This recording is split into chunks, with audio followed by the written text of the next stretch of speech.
This is the second game between Wingman commanding Parthia and Greek Iraklis commanding Pontus. The first game went to Greek Iraklis, where he used Boii against Arverni. No surprise there. Boii is just a stronger faction than Arverni. But Parthia versus Pontus, that is potentially a super interesting matchup, because both Parthia can either choose to kind of go skirmish cavalry infantry balanced, or pure skirmish cavalry, or very infantry heavy with cavalry support. So for Greek Iraklis, we have a shit ton of Cappadocian cavalry. I believe we have 6 Cappadocians and 2 Nobleblood. Then we have 4 mercenary Scythians. We have Pontic swords, let's see, mercenary Celtics, Pontic swords, mercenary Celtics, and a Pontic sword general. Only 1 Pontic peltast, presumably to deal with an enemy elephant. So a sort of melee cavalry rush build here from Pontus, which I quite like against Parthia. For Parthia, we have, let's see, 2 Eastern Cataphracts, Noble Horse Archer General, Eastern Spears, Persian Hoplites on each flank. Then we have 6 Parthian Swords. And against Pontus, that isn't a bad choice. Decent choice. Parthian Swords are not great units, but they are decent. Then we have a few Hillmen, 2 Horse Skirmishers. Maybe they were intended to counter cavalry, which there's quite a lot of. So, in terms of a straight-up engagement, this is a landslide for Greek Iraklis. His mercenary Celtics and Pontics are going to lose against the Parthian swords, but Iraklis has the horse skirmisher or mounted skirmishing advantage in terms of his 4 mercenary Scythians. He has quite a significant cavalry advantage against Parthia. It entirely depends on how Parthia chooses to engage here, because if Wingman gets his Persian Hoplites into combat together with the Cappadocians, they can potentially do a lot of damage to them. But Cappadocian cavalry that gets into Cataphracts and Nobleblood, they're going to do very well indeed.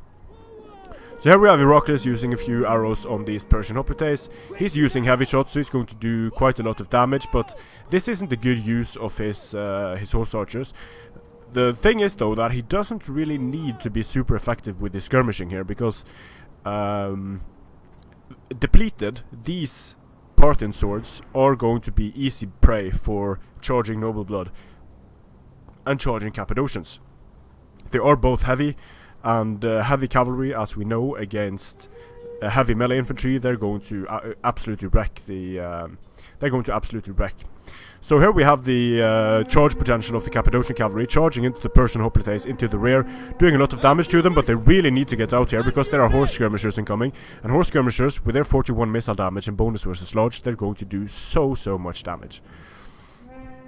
Over here we have the Noble Horse Archer General of Parthia sort of being left alone. The Persian Hoplites get charged by Cappadocians, they're going to take a lot of damage, and they need to be super careful here, because these Noble Horse Archers are going to die so easily to Cappadocian cavalry.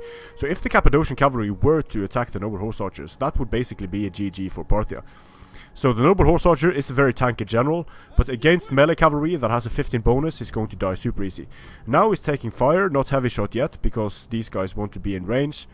Another charge incoming.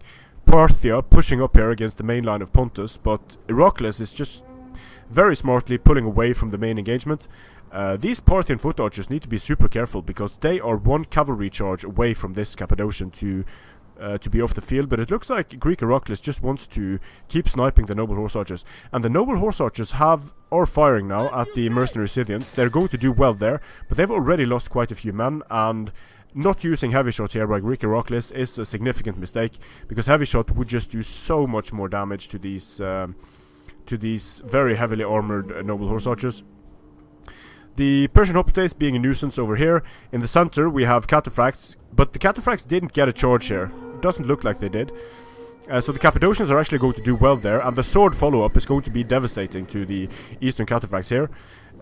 This very isolated Noble Horse Archer might just get caught by these Cappadocians. The Cappadocians are almost certainly going to be able to catch these Parthian foot archers. They're firing into the blob, which isn't a bad idea. But in this engagement over here, I don't think this is going to go in Parthia's favor. Sure, they're going to be able to do a lot of damage, but this isn't really the engagement that Parthia wants.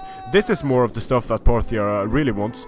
Cataphracts getting a charge against the Cappadocians, but very nicely done here by Greek Iraklis in attacking these Eastern Cataphracts in the rear after they have gotten engaged and piling in the Pontic swords. If the Cataphracts are off the field, then this is going to be an easy win for Iraklis, and he's going to be able to he's going to turn around and charge into the Noble Horse Archers. Nicely done there by Greek Iraklis.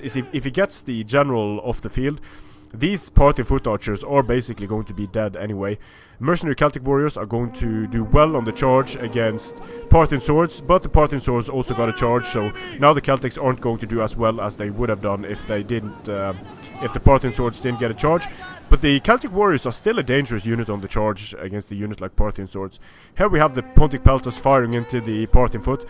The Cappadocians got into the Parthian foot archers here. We have swords moving in, and the cavalry advantage of Pontus is now really coming into play, because the Noble Horse Archer General is going down to Cappadocians.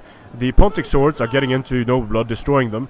The Parthian foot are basically off the field now, and although the Parthian swords are doing a decent enough job, it won't be long until they are completely unsupported against the onslaught of the Pontic cavalry from Greek Iraklis. So although the engagements in the beginning weren't perfect for Iraklis, he was able to use his numerical superiority in terms of cavalry very well. Get the skirmishers off the field, gang up on the Eastern Cataphracts here, and the general of Parthia is now dead. So that's going to be very bad for the morale of the Parthian swords and the remaining units. Not a whole lot Parthia can do at this point, just getting overwhelmed on all sides by Pontic units. The Cappadocians are very nice units. They lack discipline. Mercenary Cappadocians are disciplined. These guys lack discipline, but they're very high melee attack, and 15 bonus versus large means they are deadly against enemy cavalry. So in this blob, it's just a matter of time before the Parthian units are overwhelmed. Getting attacked in the rear here by Cappadocian cavalry isn't really going to help them. Parthian swords are getting a nice amount of kills. Pontic peltasts being attacked in the rear, but Pontic peltasts are sturdy units. They're not just going to rout off the field, and here we have heavy shot from mercenary Sarmatians coming in. These horse skirmishers did get some kills, but they were zoned out of the battle very easily. So I think this Parthian army was, although it was a fairly balanced armies like this are going to run into trouble against an army that decides to bank on, for example, go very heavy on the cavalry. Being able to take out the enemy cavalry, and infantry left alone against a lot of cavalry just isn't going to do well. Of course, not being able to protect the general was devastating for Parthia. Here we have mercenary Scythian horse archers just charging into the Parthian swords, enabling these guys to attack the Parthian swords.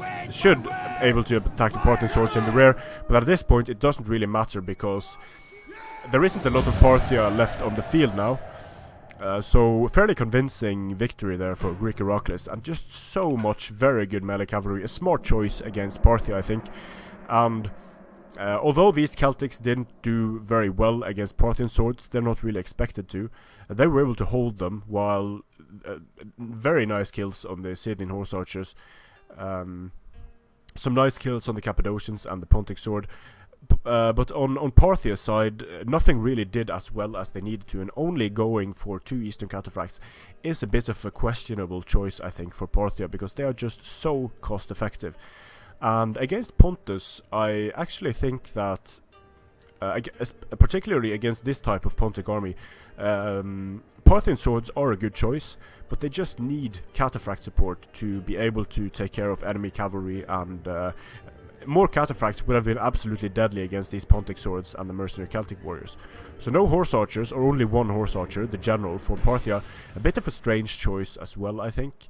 I think this Parthian army would be hard-pressed to be able to work against the very focused army that Iraklis brought. An elephant wasn't going to be a problem with 4 horse archers on the field and 1 Pontic peltast. infantry wasn't really going to be a problem with 8 of these very good cavalry units. So I quite like the build that Greek Iraklis brought here. I haven't seen anyone bring a similar Pontic build, and that is one of the things that I like about Greek Iraklis. He has his own playstyle, and he brings builds that you don't see very often from other players, and he makes them work. Strength and honor. So, Greek Iraklis is going to advance to the next round of the tournament.